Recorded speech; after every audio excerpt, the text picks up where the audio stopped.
A new report claims King Charles III is preparing to sit for a tell-all interview that would be ahead of his coronation on May the 6th. Let's bring in royal watcher Neil Sean. Neil, this isn't being confirmed, it's just a report. What do you know about this? Good afternoon, Stuart from London. Yes, well, first of all, let me tell you, this report is totally untrue. He's not doing a sit-down interview to reveal all about Prince Harry's book. You know, what's really happening, and we always like to tell you... But is he doing a TV interview, Neil? Is he doing a TV interview? Because Queen Elizabeth never, ever sat for any kind of interview. This would be an absolute first, wouldn't it? Well, it's not really for him, is it? Because if you remember way back in the 90s, he did do a sit-down interview about, of course, his marriage breakup. So it's not like we haven't heard Charles speak before. But in this instance... He's the king. Yeah, I know. But what he's planning to do, right, Stuart, is simply this. Ahead of the coronation, there are very tentative talks right now with the BBC, the British Broadcasting Corporation, about him sort of sitting down and talking about what people can expect, what he's hoping for the day, etc. The way this has been spun is a bit like, oh, he's going to address all the things that Harry and Meghan disclosed in that distasteful Netflix documentary, and then, of course, Prince Harry's tell-all book. But it's not the case at all. I mean, it would simply be beneath him, you know. Once you go into that, you're almost validating the book and then giving them publicity, you know, not just Harry, but of course the publishers, Penguin Random House. But there is this sort of early chat about, you know, would you like to address, you know, your subjects and the Commonwealth, naturally. And I think we'd all like that because obviously this is an historical event, Stuart. It's a life-changing event for so many people. The very first time for all of us, really, many of us, should I say, that have ever seen a coronation. So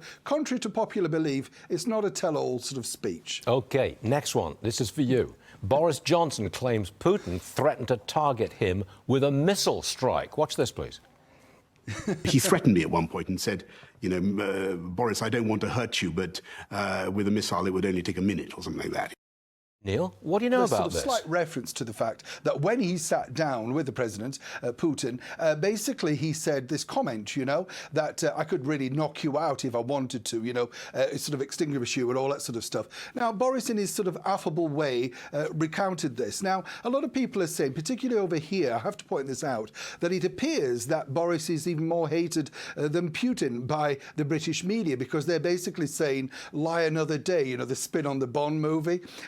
And so what's the true story behind this? And as ever, we could tell you this first, is that those conversations are recorded. And consequently, what we are told is that Mr. Johnson, the former British Prime Minister, will be revealing all in his forthcoming memoir, another memoir for us to read, Stuart.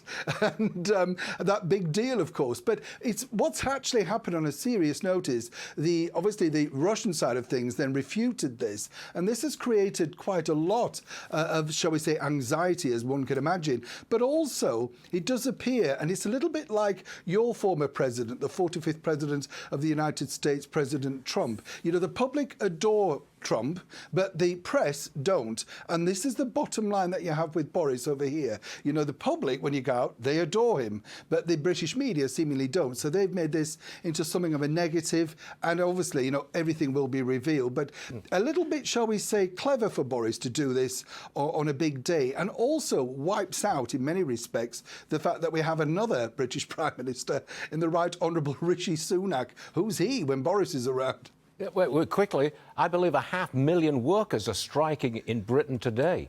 Britain's a mess. What's going on? Absolutely, Stuart, an absolute mess. 100,000 teachers are on strike, along with the rail unions. But let me point out this little fact. Over here in England, the teachers are the highest paid in Europe. They have the most holiday, and they have that gold-plated pension. So a lot of people over here know two things. They're not striking when it's their holidays, but once again, disaffecting and affecting the education of the young people over here who've had such a tough time, as everybody, with the pandemic. I'm sorry I'm out of time, but Neil Sean, thanks for being with us this morning. Good stuff. A pleasure.